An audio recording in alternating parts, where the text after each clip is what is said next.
Hello বন্ধুরা, আমি একটা রেসিপি তোমাদের সাথে শেয়ার করছি।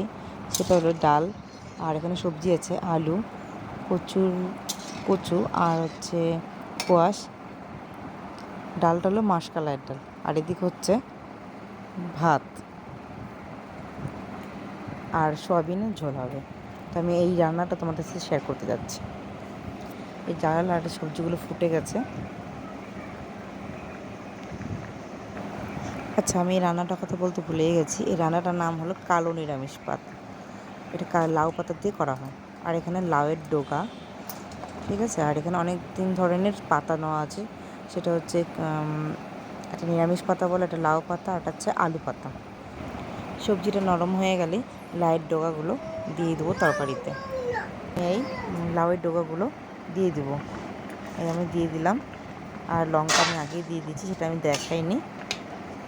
একটু যখন এই লাউয়ের ডগাগুলো নরম হবে, তারপর আমি পাতাগুলো দিয়ে দেবো।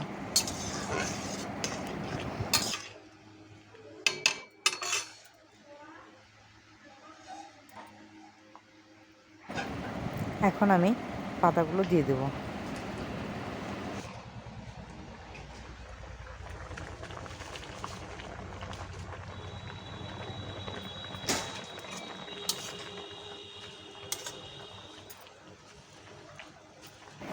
এটা নাড়াচাড়া করে অল্প একটু ফুটতে দেবো, দিয়েই নামিয়ে দেবো।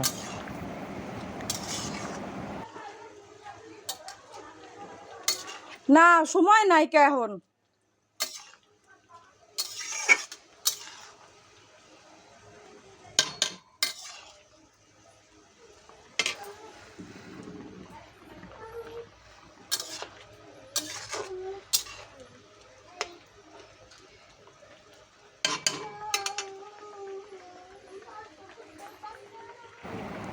এখন আমি এটা নামিয়ে নেব। তারপরে কড়াইটা ধুয়ে তার মধ্যে তেল দিয়ে, তেলটা যখন গরম হবে ফোড়ন দেব। তারপরে কড়াইয়ের মধ্যে তরকারিটা ঢেলে দেবো। ঢেলে দিয়ে কিছুক্ষণ নাড়াচাড়া করে তরকারিটা নামিয়ে নেব।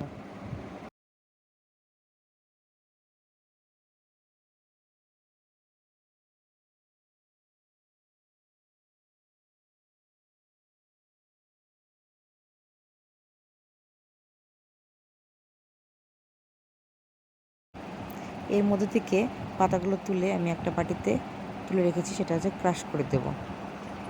সেই পাতাগুলো তরকারিতে ঢেলে দিলাম, দিয়ে কিছুক্ষণ নাড়াচাড়া করে তরকারিটা নামিয়ে নেব।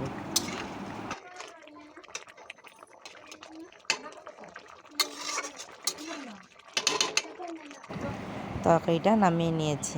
এটা হলো তরকারিটার ফাইনাল লুক। এটার নাম লাউ পাতা নিরামিষ। আর একবার বলে দিলাম, এটা তোমরাও বাড়িতে ট্রাই করে দেখতে পারো, খেতে ভালোই স্বাদ হয়।